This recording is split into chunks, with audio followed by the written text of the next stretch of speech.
Welcome to Powered by Authenticity. How's everybody doing tonight? We're at the end of September. The leaves are changing. It's been beautiful weather. And speaking of beautiful weather and beautiful things, the amazing soul of the guest I have on tonight is going to shine right through. And welcome to the podcast, Shannon Seastead. How are you? I'm great. What a wonderful introduction. Thank you. I'm wonderful. Thank you. I'm really happy to be here. Yeah, well, thanks for being on the show. I appreciate it. Hey, right out of the gate, let's give a shout out to Jacob Brown, who made this introduction, was like, you guys Best. need to chat. Yeah. So, If you guys don't know Jacob Brown, check him out. He's amazing. I know he's been on here before, but just a really great personality. yeah. All right. So we'll give him his well-deserved kudos for this one. Well, Shannon, I've gotten to know you a little bit, but I would really like you to share a little bit about yourself with the audience. Sure, sure. So I'm really coming to you today from a career perspective. I have been a chief marketing officer for many, many years and recently transitioned out of that role. I can give you a little bit of background for some juiciness for that if you want. I was at a company for about 23 years. Grew, I was about employee number 10, grew to about a $600 million company. So a lot of growth. We were international. We were bought out by a private equity company, and there was a flip in leadership, which is something that happens all the time if you're not familiar with private equity. I found out I was losing my job after 23 years on my way to my mom's funeral. So really interesting and just an eye-opening to me about leadership and how, the difference good leadership and bad leadership, is. I took a couple of other CMO jobs and really realized that my passion lies in leadership. And I'm really on a mission today to help modern leaders really catch up. So much has changed in the world, especially since COVID, with leadership, and our technology is changing, the pace is changing, the pressure is changing. And I realized that was where my passion was. So I went back and got trained as an executive coach so I could really, even though I was in the C-suite myself, really understand in what leaders needed to kind of work through in order to really be impactful. I got trained in breath work, which I think is an amazing skill set for leaders to have. And quite frankly, I believe everybody's a leader. I believe no matter what station you sit in life, if you're not leading at work, you're leading your life, you're leading others, you're leading yourself. So I think it's really important to say that. And then I wrote a book called Micro Moment Reset. And it really was about the time after I lost my mom. I felt very, very lost. I lost my job of 23 years, which was my foundation. I lost my mom. We were in the middle of a pandemic. It was just a really disruptive, scary time in my life. And I got through it by literally moment by moment. And I wrote this book called Micro Moment Reset that's really about taking advantage of the small, small moments in your life and reclaiming your authenticity and really choosing with intention how you move forward each and every moment of your life. Oh, that's so lovely to hear. And, first of all, my heart aches for you that happened. It's hard enough to lose your mom. It's hard enough to lose your job.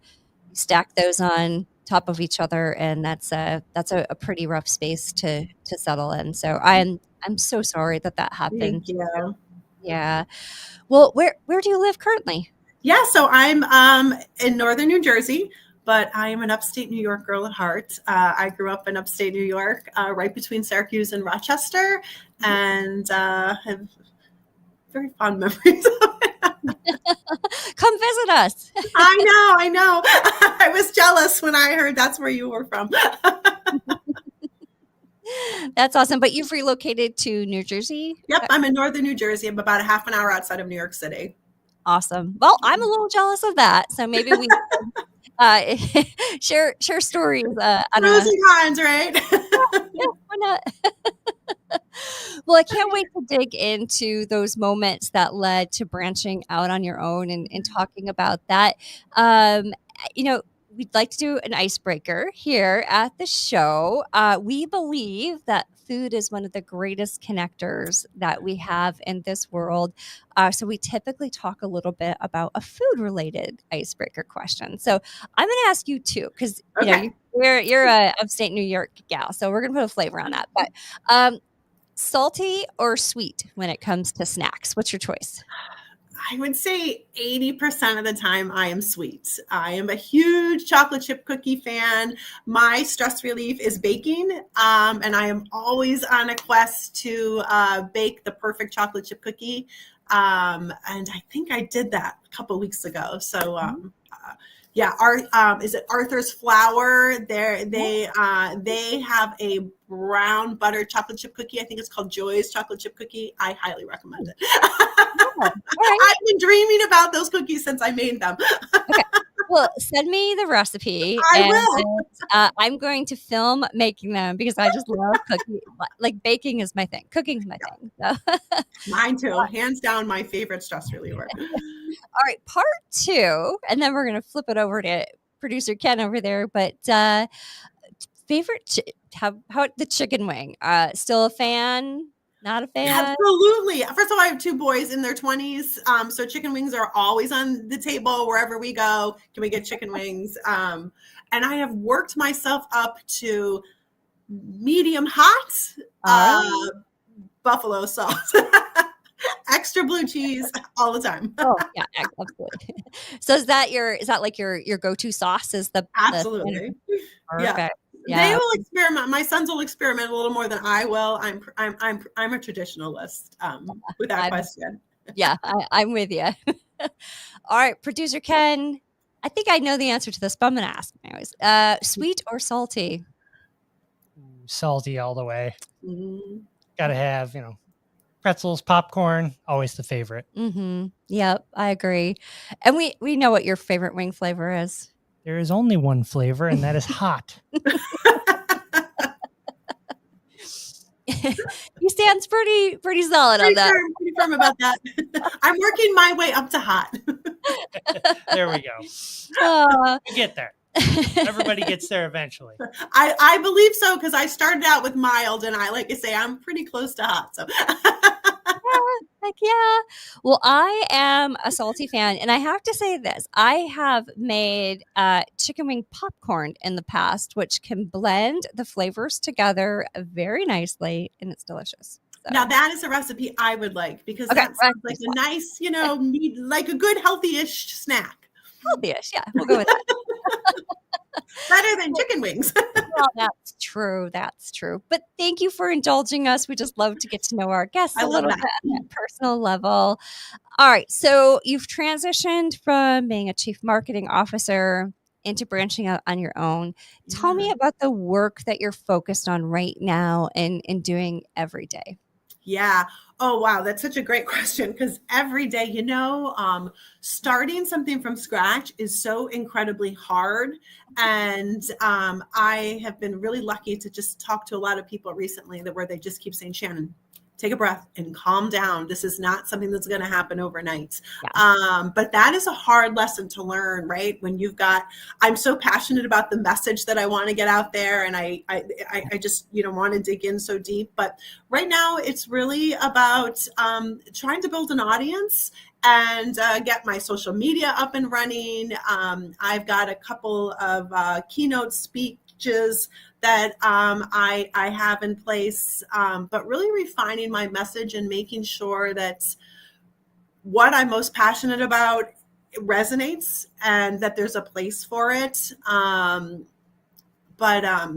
Yeah, really, really difficult starting something from scratch. I don't know if I would have jumped in so heartily had I known. But I was always one of those people from like a leadership perspective that was so much more comfortable putting my team out there and being like, they did this, they did that. And I was never a big one on, putting myself out there. And that's been a really interesting thing for me is posting on social media. I'm starting a TikTok channel. And if you would have told me that last year that I would be doing something like this, I would have laughed at you and said, that is not me. I'm a behind the scenes person.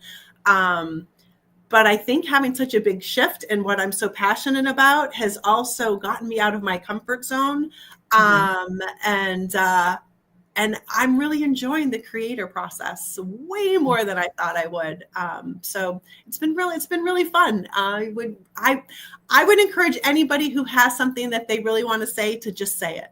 I have found it to be so freeing and so liberating from my own perspective. And I think a lot of people feel like that. Yep. That they're not necessarily comfortable getting out there, but that to me Yep. has been the best part of this whole process. Yep. Yeah, I will so I will say that. So I lost my job as well, and I was like, I have two paths I can go down. Give this Yep. thing a try, pivot a little bit what I'm doing, or go find another 9 to 5. Know know that, I'll work my way back up again and, know the whole stack order to make that happen. But the biggest thing one of the biggest things I've had to learn is patience. Oh Like, if I'm out there trying, it should just happen tomorrow. yeah. I'm working so hard. Yeah. Yeah, but to your point, putting yourself out there, making yourself vulnerable, like, I still am uncomfortable about the whole financial aspect of things, right? Like, when it's like, it's gonna cost you X, and making sure I'm valuing myself enough to get what I deserve, because it's always felt uncomfortable, right? Like, the salespeople Yes. handled that part of it. Yeah, I love that you say that because it's so true. And I would encourage anybody. So I'm a coach. I'm an executive coach. I really believe in coaching. It's something I came to much later in life, but that's actually how I met Jacob, who we talked about at the opening. He brought us together, but I hired him to be my coach because I knew I had the right background. I knew I had the right credentials. I knew I had a really good understanding of leadership. What I didn't have comfort in was that step of putting myself out there. And I needed somebody who had done that already, and having that coach do that, give me that confidence, give me some of the steps and insight, it's made all the difference. And again, I'm coming from a coaching perspective. I'm a coach, but I hired a coach to Yeah. help me kind of cross over into that area that I just wasn't comfortable in. And to your point, even feeling comfortable spending the money on that, Yeah. when you're going out on your own, it's a hard pill to swallow, but I knew where my challenge was, and I knew I kind of needed somebody to Yeah. hold my hand as I went through that transition. Yeah, we had a guest on not too long ago, Scott Lewis, and he said something that really put a different lens on it for me. He said he thinks Tom Brady's the greatest quarterback of all time. We all know it's Josh All Allen, right. but we're not going to talk about him. But he said even Tom Brady had a coach.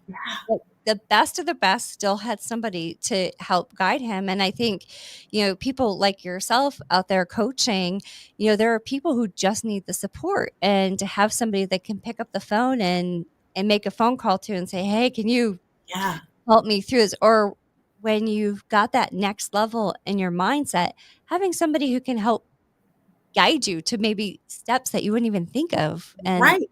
Yeah. now they're at a hotline. Right. And the totally different conversation. We have Yep. veered off. But I will tell you, being a coach and being coached, one of the most interesting things about it is you will sit there and be like, I could have done this. Because so much of it is inside of you already. And a Yep. really good coach, that's what they're going to help you do. They're going to help you bring out what you already have inside of you. But we all need that nudge, right? That's why so many of us feel stuck or paralyzed where we are, and having the ability and comfort to find somebody to help you through that really, there's a reason people are successful coaches. Yeah. Well, it's one thing to say, I know I can do this, but it's another to say, I'm doing it, because sometimes you just need that And nudge. I'm making a living doing it. That's awesome. I'm so happy that you found something that makes you happy. Like, I Yeah. know after you lose your job, you're grieving, you're panicking from many different perspectives that, often you don't take that time to take a step back and say, what is going to make me happy? Like, what do I do? So I'm so happy Yeah. that you've Thank you. found something that every day you get to get up and enjoy doing. I do too. I think the world works in funny ways, right? So I had this big experience where I was laid off after 23 years, and then I started doing consulting and other CMO roles, and I did just kind of fall into situations where I was running into leadership that I just knew could be better. And Yeah.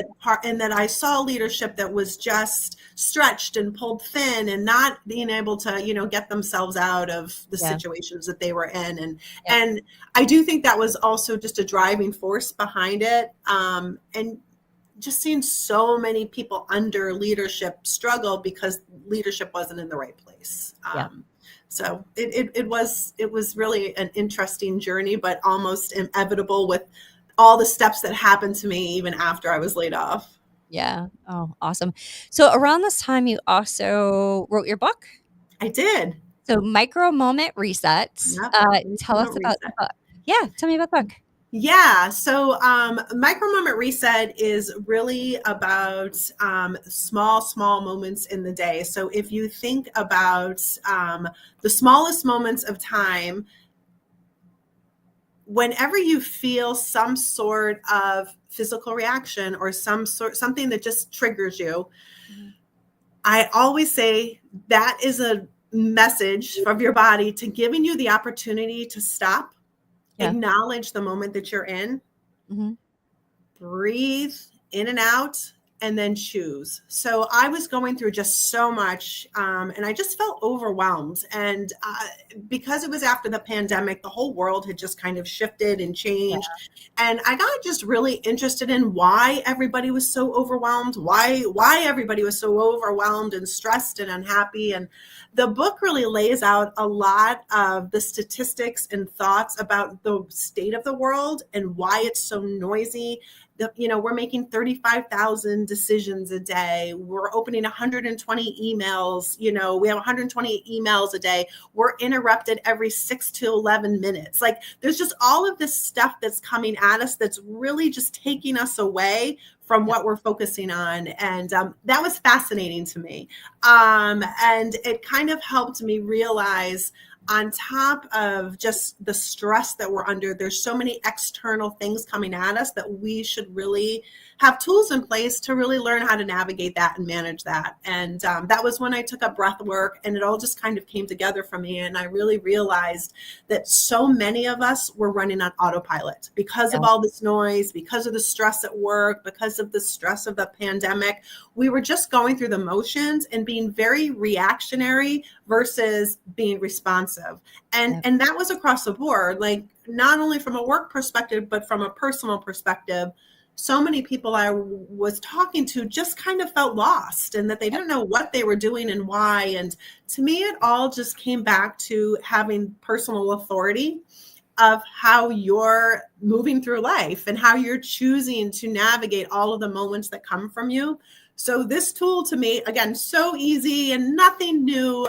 We all know how to, the power of the pause and stuff, but really reiterating to that ability that we all have the ability to stop at any given time, wherever we are, breathe in, ground ourselves, and then choose however we want to be after. If you get, in a car accident, somebody behind you cuts in line at the grocery store, instead of getting angry, you can stop and breathe in and breathe out. Nobody has to see you doing it. I used to do this in the middle of board meetings when I would get stressed out. And then choose, what? Maybe this person had a worse day than I did. Maybe this person's rushing home to somebody in the hospital. I don't know why they cut in front of me, but I'm going to choose to let it go or ask the person if they're okay. So I've just found that it really helped me kind of move forward in life. And even though it was simple, I just kind of figured I was going to write it down and put it in a book. And it's a very small little handbook. After I wrote it, I was like, that's all it is.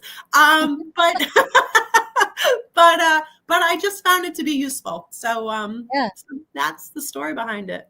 Oh, and it's funny with, I think back at that 2020 timeframe. We're working from home. Our kids are pulled out of school.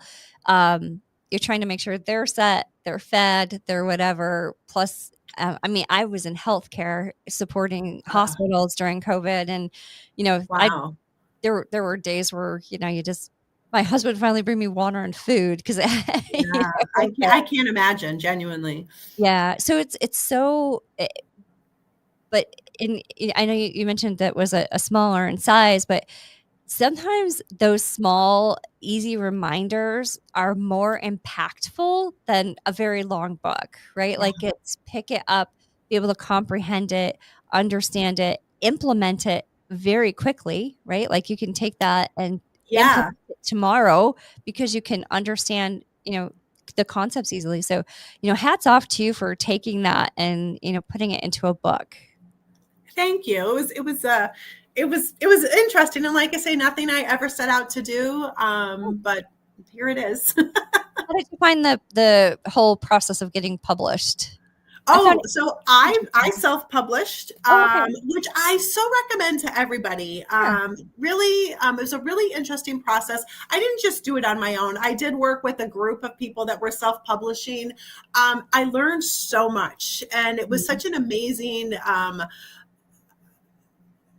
process of something I've never done, and it was very satisfying. I Yeah. will say, certainly nothing. I certainly didn't write the book for money. I know, from a self-publishing standpoint, I think I'll be lucky if I make $30.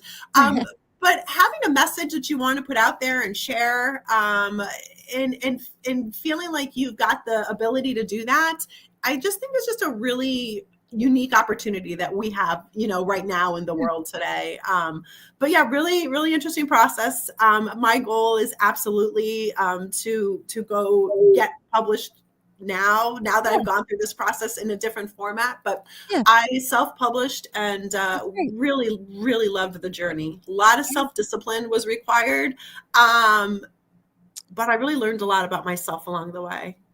Yeah. No, that's great. And self-publication is amazing. It also gives you a confidence boost. Like you can do it. Now go, yeah, and then take the next step. So Yep, we're gonna hope that the publishers for my book aren't listening to this right now because I'm a little behind schedule. So you can do it.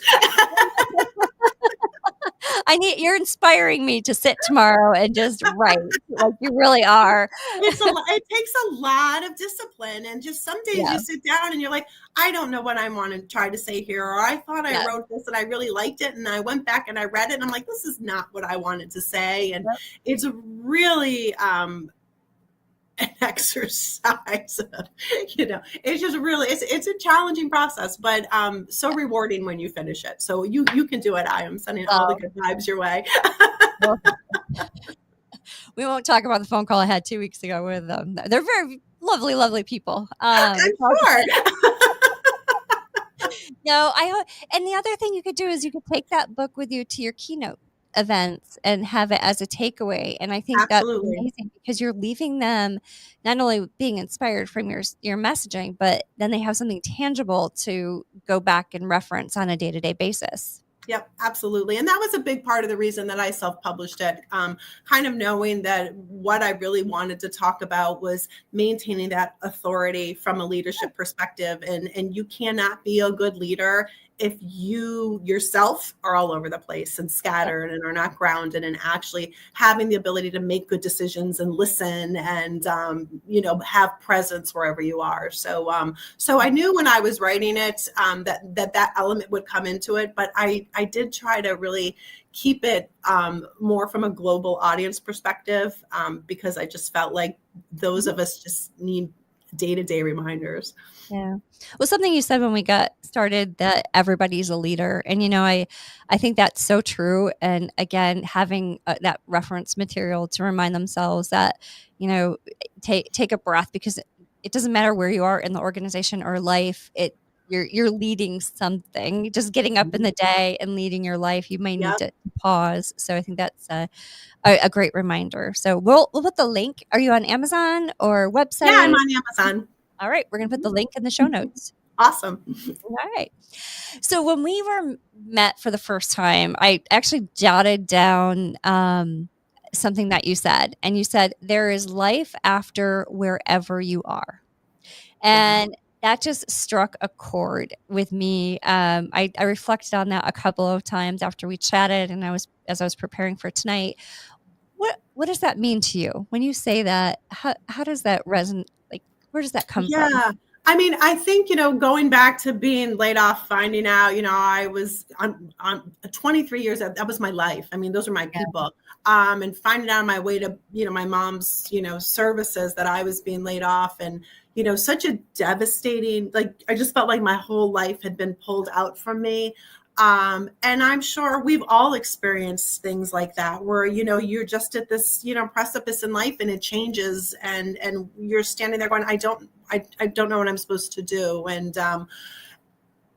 the funny thing is, if you just allow yourself to go with it, and you allow yourself to be open, so much comes from that. And I'm not going to lie, the experience was really hard. And my couple of years after that was really hard. I was defined by a job of 23 years. I was defined by the team I built and the company that I really helped grow. And having to go out and find a new normal was really challenging. But it led me to so much personal growth, and so many new relationships, and just pulling yourself out from wherever you've been and saying, I know there's something better for me, and really believing that. There's so many, inspirational stories of that, but I think it's so important to really hold on to that when you're at the bottom, and we have all been there. So there's yeah. Yep. Some aspect of life typically hits that bottom. Yeah. Right. It's just, yeah, you got to be ready for it. You do. I think, I know for me, I remember I just went into just kind of a whirlwind when I lost my job. I remember walking to the Y to cancel my Y membership because I was like, I can walk. Right. But you spin and Yeah. you get to that bottom very quickly, and it's how can you lift yourself up, and finding something, to your point, taking a moment to breathe, and it Yeah. will and figure that out. So, but I just wanted to share that when you said that, I had jotted that down in my notebook, and I was like, I love what you just said there. Love that. Thank you. And I think we've talked about these forced pivots. I think when you get to these times, it's you just have to forge through it. So you are now speaking and you're coaching. Any advice for somebody who's finding themselves right now in the midst of that pivot? What's some words of wisdom that you would give them? Yeah. Oh, wow. So many thoughts, right, go through my mind when you're thinking about it. But I think, honestly, Emily, the most important thing is believe in yourself. I think one of the biggest things that I have learned throughout this whole journey is that you can do so much more than you're capable of if you believe in yourself. And that's, that's not always hard. Like, you lose a job, right? The first thing you lose is your confidence. You know what I mean? You lose a job, you lose your confidence.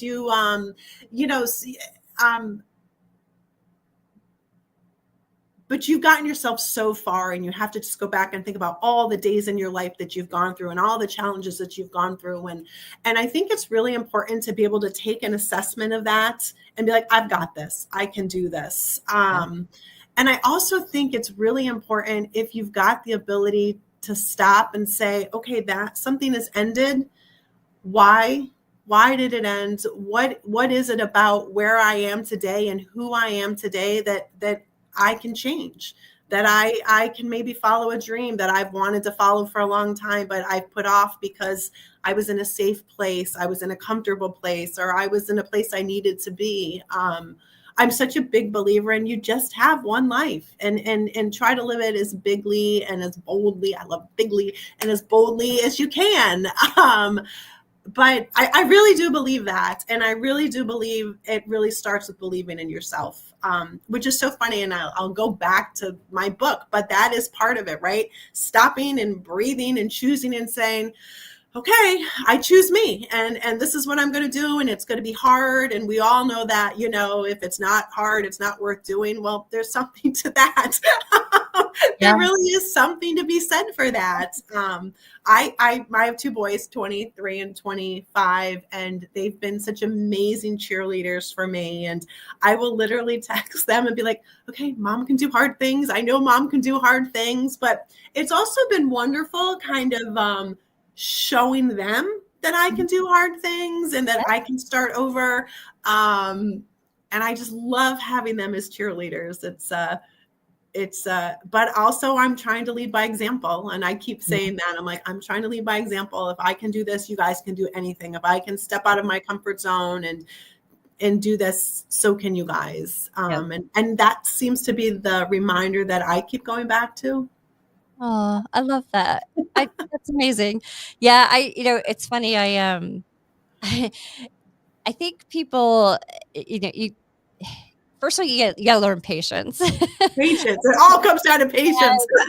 And then, but to your point, finding those cheerleaders, right? Like whether it's your family or your friends or whatever, because I know for myself, and I don't know if this will resonate or not, but there have been nights where I'm sitting on the couch and I'll just start crying. I'm like, what am I doing? Oh no, that doesn't resonate. Yeah, and my husband's like, what? And I was like, it's not, I'm not making enough money. My pivot's taking too long, all these things. And he's like, it's fine. But that's having a cheerleader, right? Like that's having someone 100%. in your corner. And, I also have a daughter who's 20 and she's in college. And, these poor kids who were in high school during COVID, like their confidence took just a hit because Huge. they weren't together. It's like No. I keep showing her, it's like put yourself out there. It is uncomfortable, but they didn't have Yes. to learn that, and No. it's also a great reminder when I'm telling her for myself. They didn't. And I say this all the time, I'm like, the kids are not okay. And they're not like, they really went through something at such formative years that I think that we really don't understand the full extent of that. It's interesting. They're, joining the workforce now, and they're just coming with a different type of psyche than we've always had. And good for them. The workforce is at a place where we need to make change. But yeah, they really went through it, I think, in a much different way than we did as adults. Yep. But I think that amplifies why conversations like these are more and more important. Like get them out there so people can hear and they have somebody to have an example. You're a shining example of leading and something that was very disruptive, turning it into a very positive for yourself. So, I just I think that these conversations and vulnerability and authentic ways that we share what we're all gone through are just so important. Yeah, and because change in life is inevitable, right? That's been pretty much the theme of our conversation today. Change in life is inevitable. It's so inevitable, and having people to talk to and the personal resilience and tools in place. All of those things are so important to carry you to wherever you're going when you've had a pivot, when you have to change. And I guess the goal would be to surround yourself with that beforehand. And It's a good point. It's actually a very good, very, very valid point. right. Yeah. You also find out very quickly who your true friends are. So quickly. That is, from an entrepreneurial standpoint, I think that is one of the most interesting things. And I don't know if you experienced this of going out on my own, is really being so surprised about who's really passionate about what I'm doing and who doesn't care. I thought it was going to be so different than it is, but have also been so pleasantly surprised by those people just cheering me on that I had no idea were even in my back pocket. So yeah, that's been a really, really interesting experience for me. Yeah. The other thing, and I'm curious what you think. So I know for myself, it's been reaching out to complete strangers because they're doing something I respect. Yeah. Everybody's so receptive to help. People really want to help. Yeah. I think, and again, I think it goes back to, right, being open. If you're open and authentic and genuinely coming into a conversation for insight and help, and you know, I think that people want to help each other. And it probably goes back to what we've been talking about. Everybody's experienced up and downs, and if people have started something new, they understand how hard that is. And it just, I guess, good golly, it feels good to help. It does. It makes, you know, it's a two-way street, right? Like, you feel good for Yeah, helping. They feel better because they've been able to connect with somebody who understands, and it's really that two-way street that is a beautiful thing to watch, to come it to. is. I have, like, I'm coaching 2 clients right now that they're pro bono because they both lost jobs. One of them was my client, and she lost her job in the middle of our contract, and I'm like, don't worry about it. We're gonna get you through, you know. And she's gonna get a new job. And another one came to me, just, you know, again, friend of a friend, just devastated from a job loss. And I said, listen, I'll coach you through this, and we'll get through this. And to your point, it's been just as rewarding for me, I think, as it's been for her. You know, to go through that with her, and I can do that, and I'm glad I can. Yep. Yeah.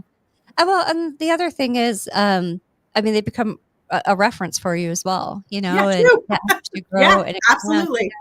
Yeah. So, well, that is wonderful. All right. So, we're a global audience. We've touched upon a lot about what you do and yourself. What's one thing that maybe we haven't touched upon that you want to share? Oh, wow. What haven't you touched on I want to share?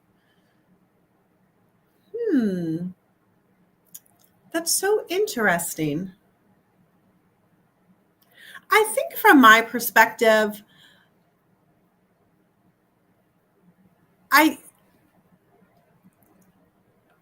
there's nothing wrong with baby steps. Yeah. So if you're just, you know what I mean? Like, we've talked about big change and big pivots, but there's nothing wrong with, if you're in a place where you're happy, but you want to get somewhere else, to start small. And you know what I mean? You just don't have to go big. Start creating something, you know, small. And I think that there's a lot of value in that. It doesn't necessarily have to be all in, or, all or nothing. There's real value in just trying. And I think if I would have given myself maybe more opportunity to try things earlier, I might have been in a different place than I am today. I might have started coaching and speaking much earlier, because this has always been my passion. But I was so afraid. I was so afraid about what people thought, and who does she think she is? And I think if I would have had the courage to just start small, I really would have seen how much I love creating. I love educating. I love sharing the knowledge that I've had 25 years in leadership, and 10 years in the C-suite. But I was always afraid, and what got me unafraid were small little micro steps, baby steps, and I would really encourage people to if you're really afraid of something or have a fear, and we all do, right? Fear is like, holds so many of us back from so many things. Just challenge yourself to do something small for the first time, and see where that takes you. It was a really interesting question. I had no idea how I was going to answer it. Well, I like that. I think the other thing that popped into my mind when you were talking through that, don't wait until you are facing a big pivot to have to make a baby step. Yeah. I talk to so many people who are out there trying to decide if they should take a side hustle. They have a passion about something. They don't want to give up their 9 to 5. Try it. Try it. And then it sets yourself up with, if you do have to face a different direction, you know what you like, you know what you enjoyed, many different things about that. And who knows, maybe that could then sustain you. So you said baby steps. And all I kept thinking is side hustle. Yes, take those baby steps. And we've just talked about it, right? Like, the state of the world today, state of work today is, we have a layoff culture. There's no denying that. Like, we have to approach that head on. We both just talked about having younger kids, and this is something that I've spoken to my kids about. I'm like, listen, think about income streams, think about other ways. You cannot just rely on employment all the time from another company. It really is important for you to find a way to be able to have other income streams. And to your point, it should be something you love, something, if you've got a passion about something, that's the best place to start. Absolutely. Absolutely. And you never know. You may You decide never that know. start, you hate it. Like you like it as a hobby, but to do it full time, no, no, no. It's true, because like we just said, it's really hard. And if you're kind of like, oh, that's not what I thought it was going to be, Yeah, you've tried it before you're desperate. absolutely. Oh, I love that. Baby steps. We love that. All right. So what can myself and the team here at Powered by Authenticity do to help you? How can we help? Yeah, I'm on LinkedIn. I have a website. I've got my book. But really, what everybody can do to help is to kind of look at themselves and how they're leading their lives and how they're leading at work. And really just ask yourself, are you being the best you can be? I genuinely 100%, as cheesy as it sounds, I really am on a mission to change how people are leading in this world today. I feel like, I just talked about the layoff generation, and, I feel like we've just gotten so far away from bringing the humanity into our business world. I would just ask everybody to look at themselves and look at how they're really influencing that, to see if we can do better. That sounds, like I say, I know, a little cheesy, but that's really where my passion lies. And I just feel like we're just hitting a precipice where there's got to be change. So many people are burnt out. So many people are just exhausted and running on fumes and feel overloaded. And we've got to figure out how to shift back to something that's more human. Oh, that's just wonderful. So true. And the other thing that I love in your response to that is that had nothing to do with you. And that just shows your beautiful soul. Like you're wanting better for the world. So I really do. I think, like I say, I really do. I feel every day with every piece of content I put out, and I'm starting a TikTok channel, and that's what I did today. I recorded like 6 different TikToks, and it's about modern leadership 101 and how we can all be better leaders across the spectrum. And I was just so excited when I was doing this. And I'm like, I'm really hoping that the generations under me can listen to this and hear it and really feel like they've got somebody helping them. My 25-year-old, I started that. I'm starting it because when I was talking with my 25-year-old, he's like, Mom, no one has time to mentor anymore. He's like, none of my friends are getting mentored. None of my friends are getting any of that. He's like, I know I can call you because you've been there. He said, but most of my friends don't have that resource. And that's actually what got me to start the channel. So that's awesome. Not up yet. All right. Well, when it is, let me know. Make sure if you share it on LinkedIn, I will definitely reshare it. I'm happy to help support, and I'll go check it out. I have a TikTok channel, but it's woefully it's just not. I don't pay attention to it, and I probably should. You kind of have to pick and choose, right? Where you're going to put your energy. I've tried. I'm trying YouTube. I'm really trying to get better at it. Producer Ken's looking at me like, Mom. It was always a little cringe to me where I'm like, I'm not doing that. But then, like I say, after talking to my son, I'm like, I can do that. So we'll see what happens. If we could just get them all federated, so you post to one and it goes to all of them, that would make life a lot easier. Right? That would make it easier. I know. And there's like a couple tools out there, but they're so expensive. Gone are the days of the free tool for that. Yeah. Yeah. And again, you kind of have to pick and choose, like where you're going to put your time, where you're going to put your energy. Yep. There's only, like me, it's just me. There's only so much of me to go around. So. Yeah. Well, so I've got producer Ken. He gets paid in takeout food. That's an awesome deal. My niece helps me with marketing, and she gets paid in rosé. And I need that. Yeah. So it's really fun when we all get together for a brainstorming session, because we know that there's rosé. You're good to go.